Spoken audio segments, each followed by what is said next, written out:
9টা মাস আমরা দীর্ঘকাল, এই 9 মাস যারা যুদ্ধ করেছি পরিজনের কোনো খবর নেই, কি কোথায় গেল, কত মানুষ কোথায় চলে গেছে, তাই না? তো সেই দিনটাকে ভুলে দেওয়ার চেষ্টা করলে কি ভুলে দেওয়া যাবে ভাই? যাবে কে? আমার জন্মটাকে কি আমি ভুলতে পারি? ওইটা মাথার মধ্যে রাখি।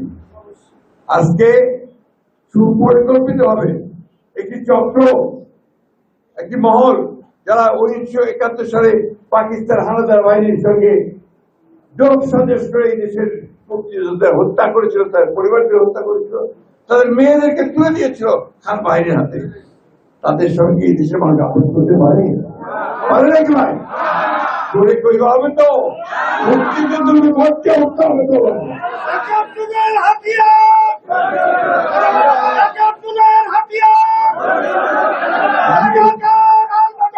ঠিক আছে, আমি এই কথাগুলো বলতাম বলি না, কিন্তু তারপরে বলতে যে কারণে এরা আজকে দেশ থেকে গিরে খাওয়ার চেষ্টা করছে,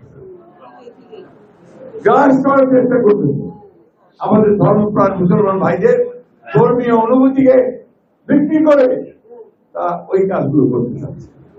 আমরা সেটা হতে দিতে পারি না। আজকে আমাদের রুখে দাঁড়াতে হবে।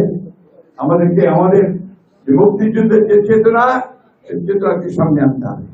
তো আমরা এই দেশের মানুষ, আমরা লড়াই করেছি, সংগ্রাম যুদ্ধ করেছি, পরে আমরা 71 সালে আমাদের দেশকে স্বাধীন করেছি।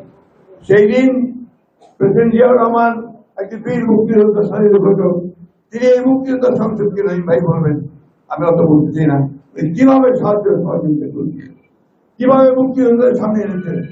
আমাদের ম্যাডাম বেগম খালেদা জিয়া তিনি মুক্তিযোদ্ধা মন্ত্রণালয় তৈরি করেছিলেন।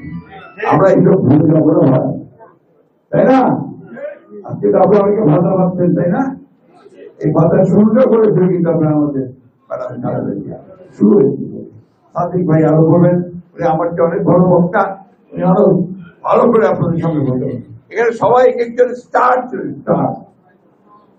রঞ্জন নক্ষত্র বাংলাদেশের রাজনীতি, তারা আজকে আপনাদের সামনে আসছে। আপনারা আসলে আর খুব খুশি, অনেকদিন ভাই দেখা হয়, ঠিক না? জবাব সবচেয়ে আমার কাজের জন্য সবচেয়ে যেতেও পারি না। আজকে আপনারা আসছেন, আমাদের মধ্যে বিভেদ সৃষ্টি করতে দিবেন না। এই হিন্দু মুসলমান ভাগ কমা দিবেন নি। আমরা হিন্দু মুসলমান এখানে ভাই ভাই একসাথে আছি, ঠিক না? সারা জীবন ধরে আছি, যুদ্ধ করছি একসাথে। এটাকে যেন কেউ ভাগ করতে না পারে। আমি কথা শেষ করবো। আমাদের নাইম ভাই আসছেন, সাদিক ভাই আসছেন, মনসুর ভাই আসছেন, আমাকে দেখা নিয়ে আমার সঙ্গে আমার আবার অভিজ্ঞতা হয়ে গেছে। মঙ্গলিয়া আমার আরেক ছাত্র, আমার খুব ঘনিষ্ঠ ছেলে, আমরা সবাই একসাথে কাজ করেছি, যুদ্ধ করেছি।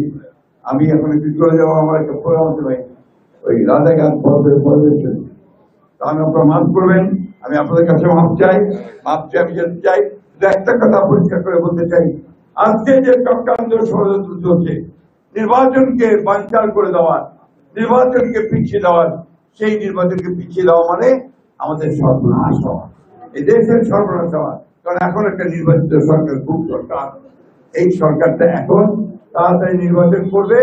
আমরা চাই যে অন্তর্বর্তীকালীন সরকার আমরা সম্মান করি, শ্রদ্ধা করি, অতি দ্রুত আর কোনো কার বিলম্ব না করে নির্বাচনের তফসিল ব্যবস্থা করবেন, দেশে এটাই আমাদের চাওয়া। ভাই আপনাদের কাছে আমি বিদায় নিয়ে যাচ্ছি। আমিও বয়সে গেছি, বুড়া হয়ে গেছি এখন, সবসময় সব কথা বলতে পারি না, কিন্তু একটা জিনিস মনে রাখতে হবে, দেশটা আমাদের, এই মাটি আমাদের, মানুষগুলো আমাদের, এই মানুষগুলোকে আমাদেরকে বাঁচিয়ে রাখতে হবে, টিকিয়ে রাখতে হবে, সমৃদ্ধির পথে আরো সামনে এগিয়ে যেতে হবে। আমাদের মুক্তিযোদ্ধার সন্তান তারেক রহমান প্রজন্ম, ঠিক না? উনিও জেল খাটছেন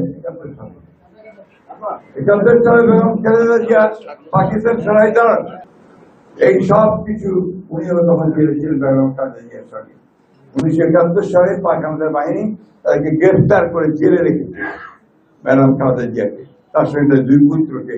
এই আজকে তারেক রহমান, ফখরুর রহমান, তাদের সকলের কাছে কিন্তু মুক্তিযুদ্ধটা আমাদের বুকের মধ্যে এটা একদম বেঁধে আছে, এটা বাইরে হওয়ার কোনো উপায় নেই, তাই না ভাই? আমি আপনাদের আবারও ক্ষমা চাচ্ছি, আমি থাকতে পারছি না, আমি চলে যাচ্ছি।